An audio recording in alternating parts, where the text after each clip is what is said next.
Bonjour les Verseaux, très heureuse de vous retrouver pour cette nouvelle guidance du mois d'août 2021.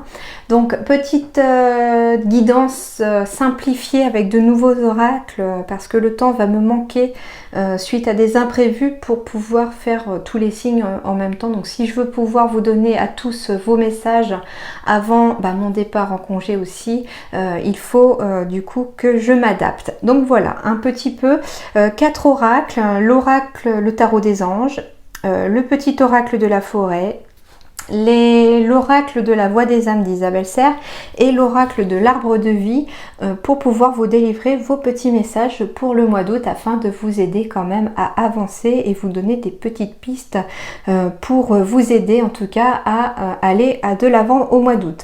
Merci beaucoup en tout cas à tous mes abonnés, merci infiniment, merci beaucoup pour vos messages, pour vos retours et puis bienvenue si vous êtes nouveau sur ma chaîne, n'hésitez pas à vous abonner et puis à cliquer sur la petite cloche.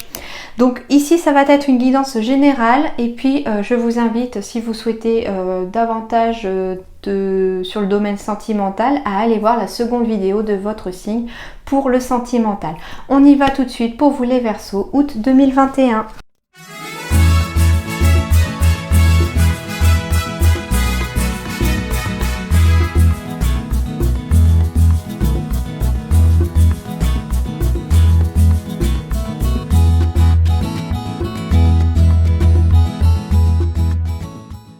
Alors les Verseaux, on va aller voir ça d'un petit peu plus près. Alors ici en dos de deck, on me parle de communication, de messages qui arrivent, d'appels téléphoniques, de se tourner vers les autres, de rester en communication avec les autres, de ne pas rester seul dans votre coin. Et c'est ce qui va vous apporter la lumière en tout cas. De vous tourner peut-être vers vos guides aussi, hein, si vous êtes aussi dans ce domaine-là, etc. Ou si vous, si vous êtes déjà là, c'est que vous croyez en ces choses-là et que vous croyez en vos guides et en messages qu'ils ont à vous délivrer. Donc ils vous disent de ne pas hésiter à communiquer avec eux, de vous tourner vers eux parce qu'ils sont là pour vous guider vers la lumière. Ils vous disent aussi que des messages sont en attente et vont arriver en tout cas. Il suffit de bien ouvrir les yeux en ce mois d'août. Vous devriez recevoir en tout cas des messages, des synchronicités, des signes de leur part en tout cas pour vous aider en tout cas à avancer vers votre lumière et vers là où vous devez aller. Alors, la lune avec l'archange Aniel, perspective psychique importante. Tournez-vous vers vos guides, c'est ce que je vous disais. Des événements ont lieu en coulisses. Affranchissez-vous des peurs qui vous empêchent de prendre votre envol. Eh ben oui, c'est pour ça que vous restez un petit peu sur votre ligne téléphonique. Vous n'arrivez pas à vous envoler parce que vous avez peur d'y aller. Et on vous dit ici que c'est le moment. Croyez en vous, suivez votre intuition. La lune, c'est l'intuition aussi, c'est la créativité, mais c'est aussi l'intuition là, puisqu'on vous dit en fait que pour certains Verseaux ici, vous avez des perspectives psychiques importantes. Il faut simplement croire en vous, croire en vos ressentis. C'est pas forcément que par médiumnité, etc. C'est-à-dire que si vous écoutez votre petite voix intérieure quand elle vous dit, je sais pas, par exemple, alors je vais vous donner un exemple pour vous expliquer un peu mon ressenti à travers une métaphore peut-être, mais vous êtes en pourparlers pour un poste au niveau professionnel et puis je sais pas, il y a quelque chose qui vous dérange, il y a quelque chose qui va pas. Vous sentez pas, il y a quelque chose. Eh ben, écoutez votre petite voix et n'y allez pas. Parce que peut-être que, je sais pas, un mois plus tard, l'entreprise fait faillite et elle ferme. Eh ben voilà, c'est un petit peu ça. Donc écoutez votre voix intérieure parce que ici les Verseaux, vous avez cette capacité intuitive très très forte ici au mois d'août pour vous. Alors, la conclusion et les cartes. Alors, on va me parler d'un jeune homme, d'un homme brun en tout cas, ou en tout cas des énergies d'action ici. Ok.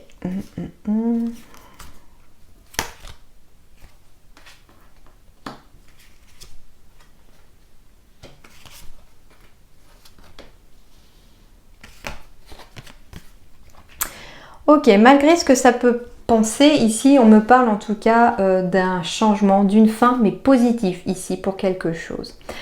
Pourquoi? Parce que ici, depuis le printemps, il y a quelque chose qui s'est terminé, il y a un changement qui s'est amorcé et il y a une élévation qui s'octroie. Ici, c'est la carte dans ce sens-là de la réussite professionnelle, de la réussite sociale ici. On me dit ici qu'il y a une élévation professionnelle pour vous qui est en attente, qui arrive.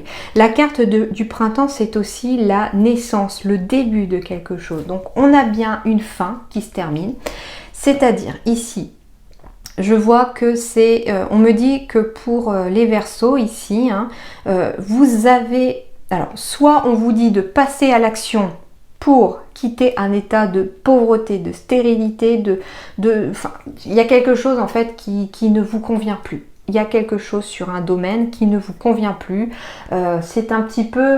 ça ne convient tellement plus que finalement on s'en rend malade peut-être. Hein, que physiquement on symptomatise finalement toutes ces émotions. Il se peut que voilà, on ait un certain mal-être physique. Donc je vous rassure, ici c'est la petite maladie, donc c'est des petits malaises. Ça peut être de la fatigue, on n'a plus d'énergie.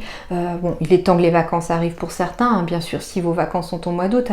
Mais ici on me dit que vous êtes en train de symptomatiser physiquement des émotions qui ne vous conviennent pas. Il faut en tout cas passer à l'action ici, on vous dit agissez pour pouvoir quitter cet état de stérilité, de pauvreté, mettre fin à quelque chose et amorcer un changement vers un nouveau, vers un renouveau. Le printemps, c'est le renouveau aussi pour quelque chose qui va vous élever et vous amener en tout cas une certaine réussite sociale, une réussite professionnelle.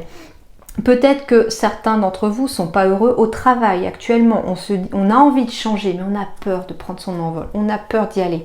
Hein. On a peur en tout cas de l'accident. On a peur de se tromper et que finalement de se tromper de chemin. Et on vous dit ici que il n'y a que vous là avec votre libre arbitre et le choix qui va se présenter à vous au mois d'août.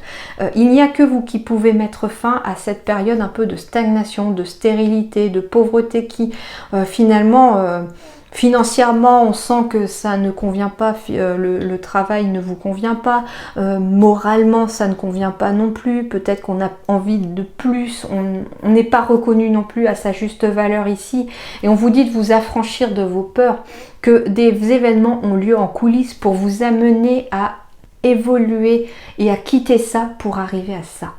Donc en effet, il y a bien la fin d'un changement quelconque ici. Donc ça peut être la fin d'un contrat professionnel, ça peut être un changement de voie professionnelle ici qui va vous apporter un renouveau et quelque chose de très positif. Et c'est un petit peu ça, c'est-à-dire que on passe d'un état adulte à un état ado et c'est un petit peu comme si on se sentait rajeunir. On retrouve sa vitalité d'ado quelque part en agissant.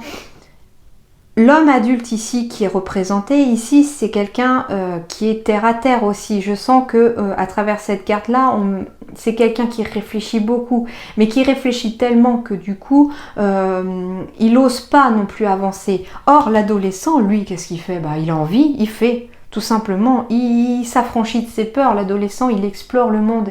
Il a encore cette part d'innocence quelque part de l'enfant, tout en étant ce regard un peu de futur adulte. Vous voyez? Pardon.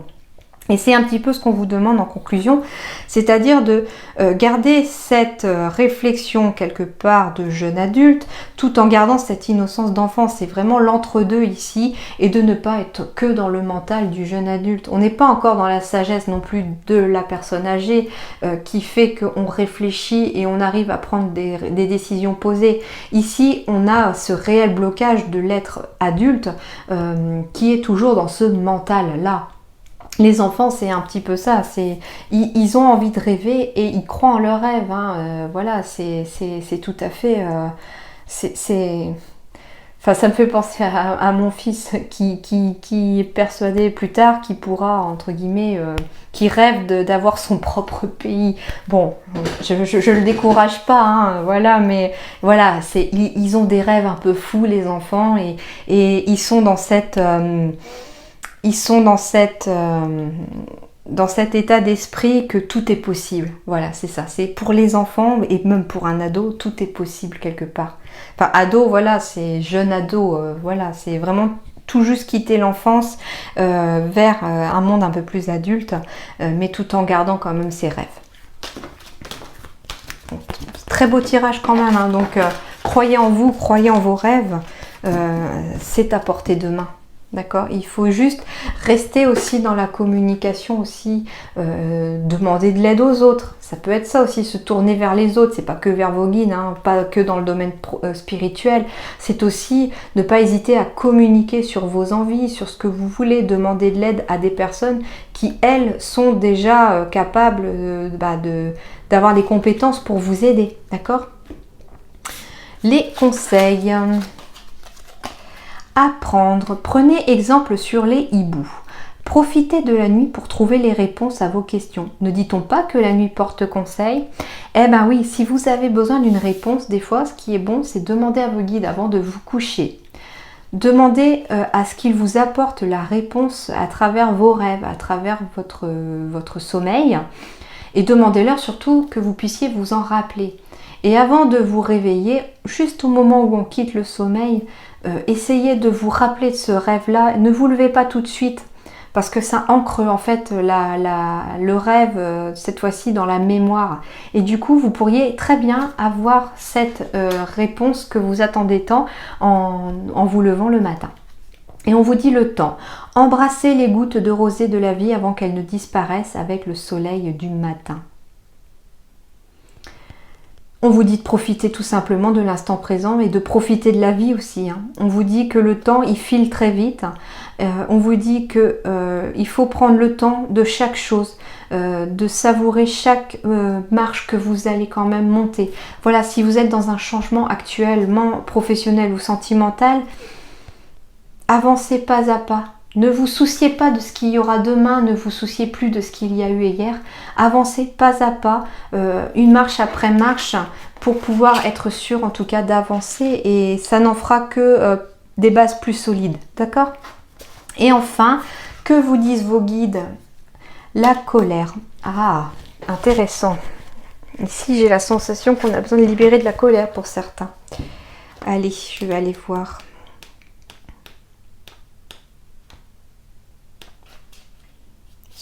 Et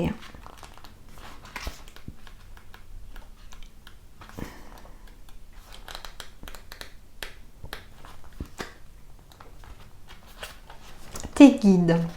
Il y a une énergie de colère en toi. Elle est en lien avec le chiffre 7. Bah ouais, 61, c'est 6 et 1, 7. Et la colère commence à 7. C'est une situation, une émotion, une relation qui a pu te marquer il y a de cela 7 ans, 7 jours, 7 mois, etc. Réfléchissez au chiffre 7, où cela fait écho en toi. Cette colère n'est pas là pour que tu la libères absolument. Elle est là pour que tu comprennes qu'il y a beaucoup de choses que tu laisses en toi, comme des idées, des pensées, des envies de découvrir de nouvelles compétences et capacités. Cette colère est le reflet de ta frustration de ne pas avoir assez de temps pour être dans une découverte de toi-même. Le temps et apprendre. Je trouve ça génial quand ça se fait écho. Alors, créez une nouvelle routine pour être à l'écoute de l'alerte de cette colère, pour être à l'écoute de son enseignement. Et ensuite, tu pourras commencer ta libération. Cette colère est un signe très fort pour que tu puisses te rendre compte de ta beauté d'être. Eh ben oui. Elle est là pour vous apprendre quelque chose, cette colère en tout cas. Elle reflète quelque chose, hein. C'est ça qui vous est dit. Hein. Et elle est nécessaire pour que vous alliez au fond de vous-même c'est peut-être même cette colère qui vous empêche de prendre cet envol pour certains. C'est cette colère peut-être qui... ça peut être une colère liée à une injustice, ça peut être une colère liée à l'enfance. Voilà, à vous de voir maintenant à quelle colère elle est liée et qu'est-ce que vous devez apprendre de cette colère. Quand vous saurez qu'est-ce que vous devez en tirer de cette colère, vous en ferez à nouveau une force pour vous aider à avancer et plus un boulet que vous traînez. et qui vous freine quelque part. D'accord? Donc voilà, apprenez à maîtriser et à apaiser cette colère, à comprendre pourquoi elle est là, à en sortir en tout cas du positif de cette colère, c'est-à-dire que ne la laissez plus voilà, vous absorber, vous détruire, vous ronger, hein, d'où le fait aussi que je vous disais, petite maladie, symptômes, symptomatisé peut-être, c'est la colère hein, qui symptomatise aussi, hein. Si vous avez toujours mal à l'estomac, etc., voilà, la colère peut être liée à ça. Hein. Et quand vous aurez compris ce qu'elle doit vous apporter et ce que vous devez en tirer de positif, vous pourrez enfin vous libérer de cette colère. Voilà en tout cas les amis Verseau, en attendant je vous souhaite un très bon mois d'août, je vous dis moi rendez-vous au mois de septembre, j'ouvrirai à nouveau mon site professionnel pour les guidances personnalisées début septembre, la première semaine de septembre pour des prises de rendez-vous et je vous retrouve donc très bientôt aussi pour les vidéos. Voilà, passez un excellent mois d'août, bon courage à ceux qui en ont besoin, à très bientôt, merci.